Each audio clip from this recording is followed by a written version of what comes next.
उस क्षण विशेष में वो आया, जन्म नहीं हुआ, और जीवन के 100 साल 80 साल 75 साल जी करके और सन 2016 में 8 अप्रैल को समाप्त हो गया।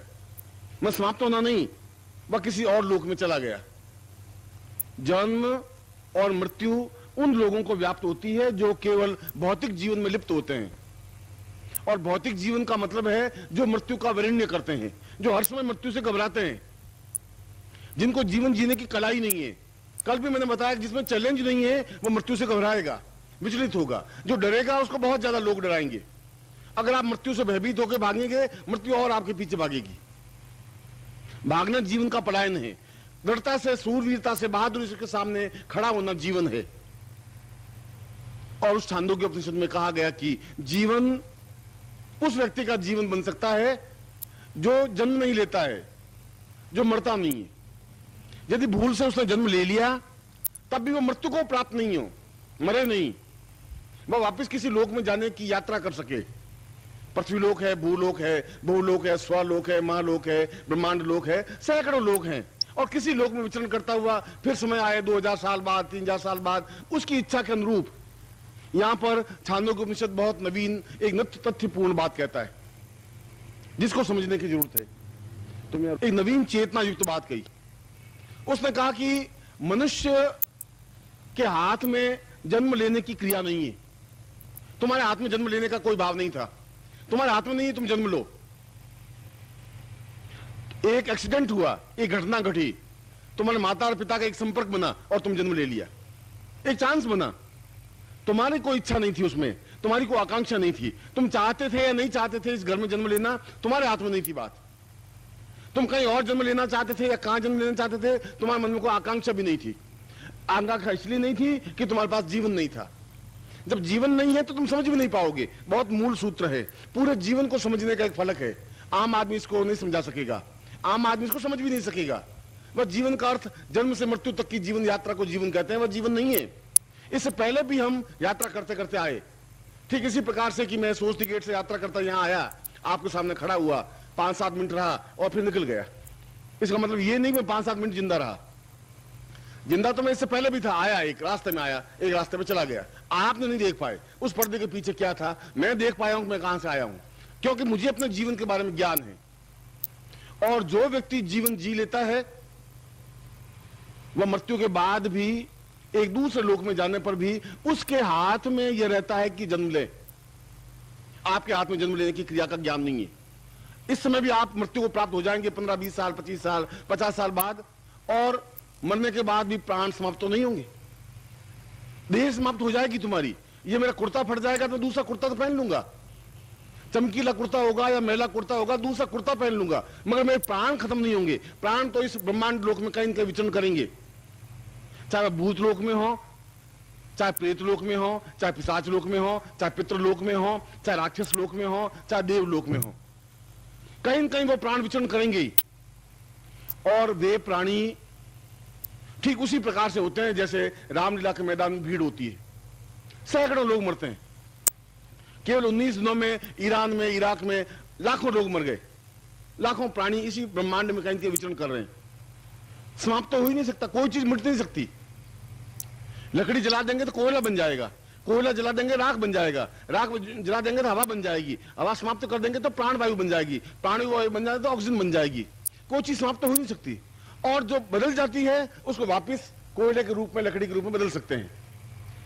पृथ्वी पर जो ब्रह्मांड में जो चीज है वो समाप्त हो ही नहीं सकती। आपके हाथ में नहीं है, ब्रह्मांड के हाथ में भी नहीं है, प्रभु के हाथ में भी नहीं है। उसको समाप्त कर दे, उसका स्वरूप बदल सकते हैं।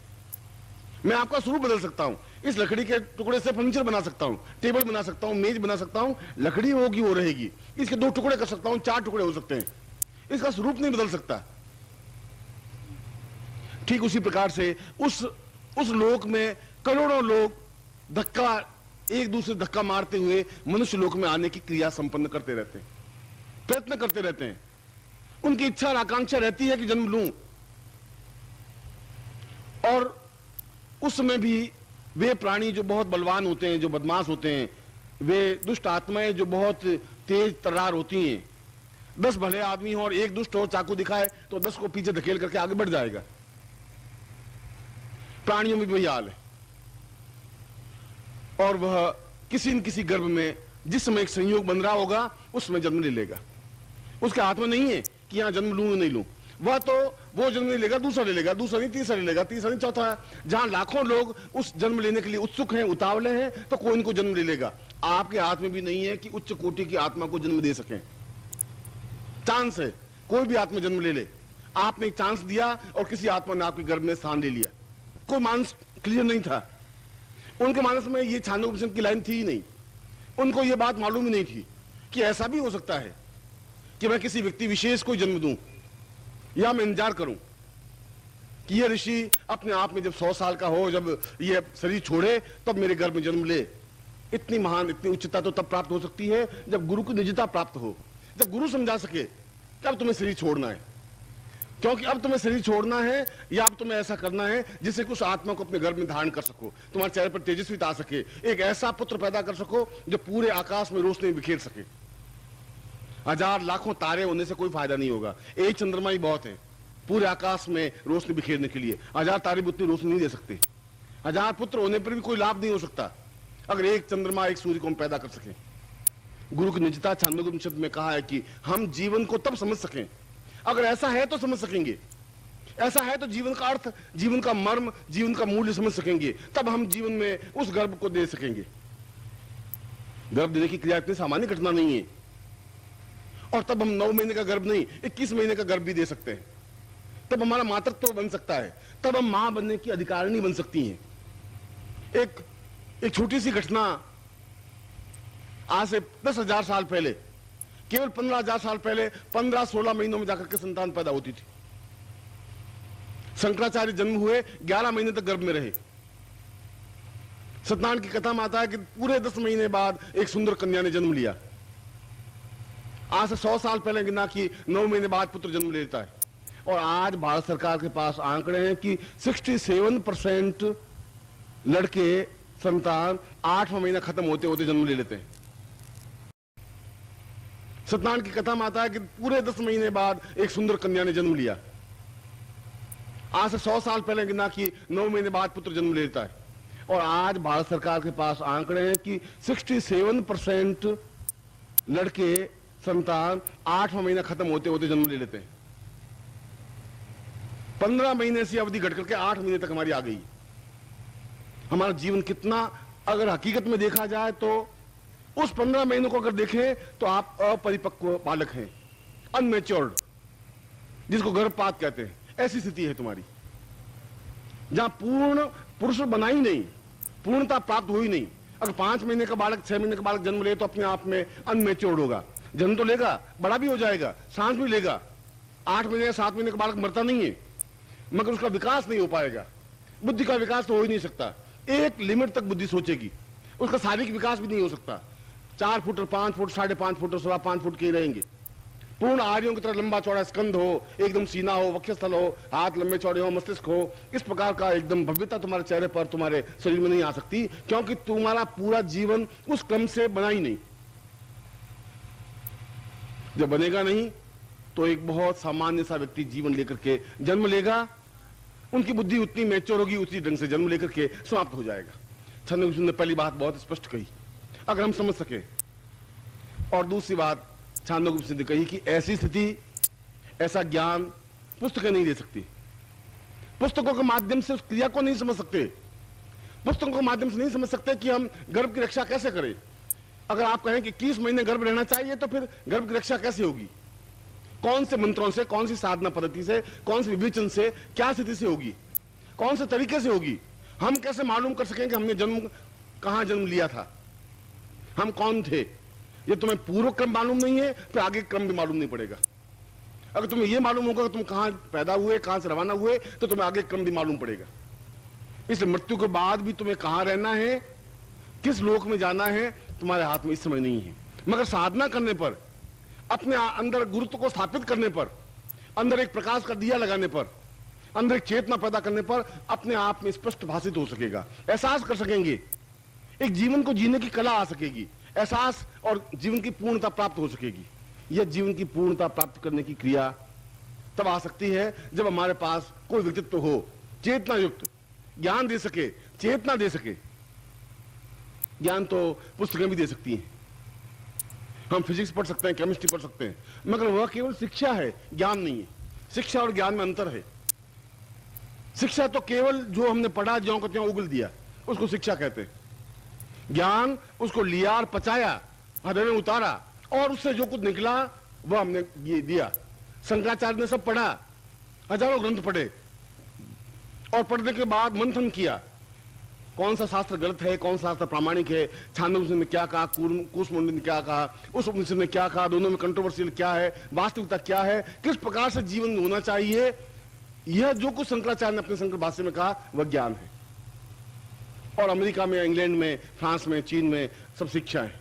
फिजिक्स शिक्षा है, केमिस्ट्री शिक्षा है, हिंदी शिक्षा है, अंग्रेजी शिक्षा है, ज्ञान नहीं है। ज्ञान तो तुम उसमें पचा सको, अपने आप में मंथन कर सको, उसको उद्घटित कर सको। इसलिए गुरु ज्ञान दे सकता है, गुरु ही दे सकता है। शिक्षक को तो हम पैसे देकर के शिक्षा तो ले सकते हैं, आप स्कूल में जाइए, फीस जमा करा दीजिए, अंग्रेजी पढ़ लेंगे। उस पढ़ने से तो जैसा पढ़ाया, सीएटी कैट, कैट माने बिल्ली, अब आप गूगल देंगे कि सीएटी कैट, उसमें नवीन कुछ बात नहीं। आरएटी रैट माने चूहा, बस आप आरएटी रैट बोल जाएंगे। जैसा पढ़ा वैसा वैसा उगल दिया आपने, उसमें मंथन नहीं हुआ। जब मंथन नहीं होता तो फिर जीवन जीने की कला भी नहीं आ सकती। जीवन जीने की कला का अर्थ है, जीवन का चिंतन यह है कि हम अपने जीवन को अपने हाथ में पकड़े। तुम्हारा जीवन तुम्हारे हाथ में नहीं है। हर समय कहते हैं कि न मालूम भगवान कब उठा लेगा, कुछ पता नहीं है, मौत तो कभी आ सकती है। कल क्या घटना घटेगी तुम्हारे हाथ में नहीं है। कल का जीवन कैसा होगा तुम्हारे हाथ में नहीं है, तुम्हें ज्ञान ही नहीं है। 5 मिनट बाद क्या होगा तुम्हें कुछ पता नहीं है। जब तुम्हारे जन्म का तुम्हें पता नहीं है तो मृत्यु का भी तुम्हें पता नहीं है। जब जन्म के पहले का कुछ पता नहीं है तो मृत्यु के बाद का भी कुछ पता नहीं है। फिर तुम्हारा जीवन क्यों है, क्या मतलब है इस जीवन का, हुआ क्या इस जीवन में। तुम्हारा जीवन एक घटना बननी चाहिए। तुमने जन्म लिया और ये जीवन एक घटना बन जाए, एहसास हो जाए, पूरे ब्रह्मांड में, पूरे विश्व में, पूरे देश में एहसास हो किसी व्यक्ति ने जन्म लिया, उसकी चेतना से, उसके ज्ञान से, उसके विस्तार से, उसकी साधना पद्धति से। और यह केवल ज्ञान की चेतना साधनाओं के माध्यम से प्राप्त हो सकती है, और कोई रास्ता नहीं है। आप फिजिक्स में अगर आप एमए कर लेंगे, पीएचडी कर लेंगे, डॉक्टरेट कर लेंगे, तो आपके जैसे 10,000 और लोग बनारस में फिजिक्स के डॉक्टरेट बैठे हैं, लखनऊ में बैठे हैं, कानपुर में बैठे हैं, गया में बैठे हैं, सब जगह फिजिक्स के डॉक्टर बैठे हैं, हिंदी के बैठे हैं, अंग्रेजी के बैठे हैं।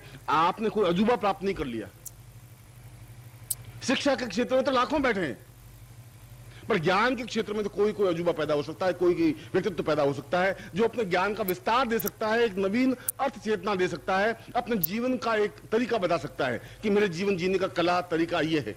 जीवन तो कई तरीकों से, कल भी मैंने अपने प्रश्न में कहा कि प्रेम के माध्यम से भी जीवन जिया जा सकता है, रोते हुए भी जीवन जिया जा सकता है। अगर वशिष्ठ ने भी जीवन जिया, उसने कहा कि मुस्कुराना और हंसना अपने आप में अभिशाप है, क्यों हास्य जीवन का अपने आप में एक न्यूनता है। वशिष्ठ की धारणा होगी, कोई जरूर नहीं वशिष्ठ अपने आप में पूर्ण हो, वशिष्ठ उतना ही परेशान होंगे। उसके मैत्री कात्यायनी 18 पत्नियां थी, 2 पत्नियां नहीं थी। हमारी एक पत्नी हो और हम मतलब रोज सुबह उठते उससे मौत मांगते हैं कि या तो ये सामने हो या मौत आए तो मौत को जयमाला पहले डाल सकते हैं। 18 पत्नियों को लेकर के पढ़ा, फिर भी उसने योग वशिष्ठ लिख दिया। मेरे लिए तो आश्चर्य की बात है। अगर आज होता पूछता भाई तुमने फिर कैसे, कब टाइम में कब मिल रहा तुम्हें, 18 पत्नियों से ढूंढते योग वशिष्ठ कैसे लिख दिया तुमने। वह अपने आप में, जो उसने कहा कि हंसना अपने आप में अभिशाप है, तो उसके जीवन का ये दुख होगा, एक वेदना होगी, वो हंस नहीं पाया होगा, उसके जीवन में आत्मभाव आया ही नहीं होगा। जो दबोचा गया है वह जीवन मुस्कुरा नहीं सकता, वो चाहे वशिष्ठ हो, वह चाहे विश्वास। नमस्कार।